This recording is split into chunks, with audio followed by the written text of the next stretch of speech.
What do successful Marines all have in common? They all have fidelity, the faithfulness to a person, cause, or belief, which is demonstrated by continuing loyalty and support.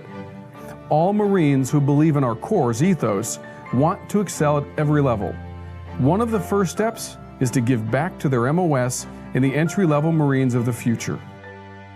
Coming here to Fort Leonard Wood as an instructor has been very rewarding. The Marines are in boot camp and MCT. They're kind of told most of the time where to go, what to do, and how to do it, with what gear. When they come to Fort Leonard Wood, we start getting them to think outside of the box. Even before training day one, we let them know that they're coming here and they're going to be our NCOs.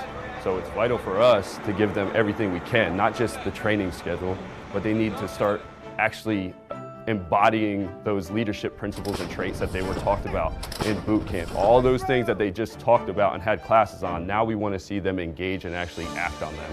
I relied heavily on my NCOs and my staff NCOs to teach me the stuff that I wasn't taught at the schoolhouse, follow-on material.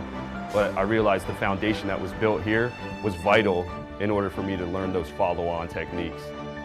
Becoming an instructor was not only something I was passionate about to build confidence and things of that nature, but it was also a way to disseminate the knowledge to the fullest extent. You're mentoring the Marines, you're inspiring them, and you're giving them that idol that they can look up to. It's extremely important for Marines to pay it forward and return and instruct either their own MOS or another MOS, because all of us pick up our own individual skill sets throughout our time in the Marine Corps.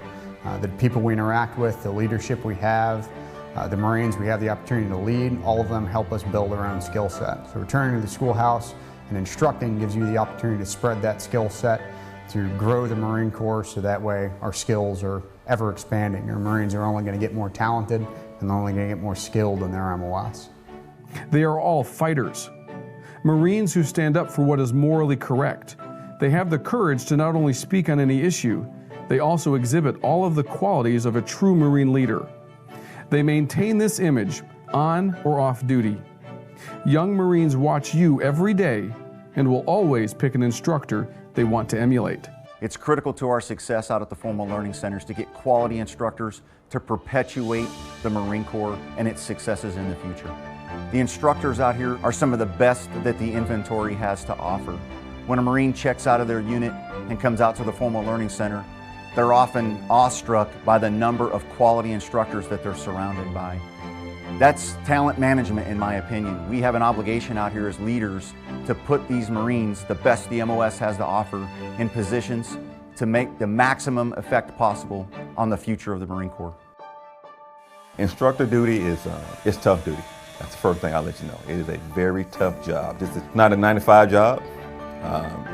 You don't get on the podium and teach your period of instruction and leave and go home. We need to make sure that we have the right people here that can actually go out there and set that stage or that tone for that young man and woman as they're continuing their transformation through the Marine Corps.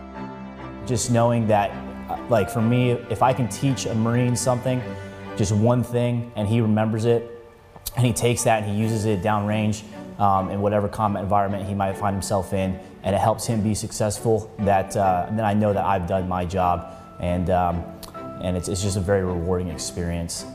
The Marines in your charge will never forget you for improving their lives. This is what it means to be an MOS trainer: to teach, to mentor, to lead, and to set the example. Why haven't you taken up that challenge?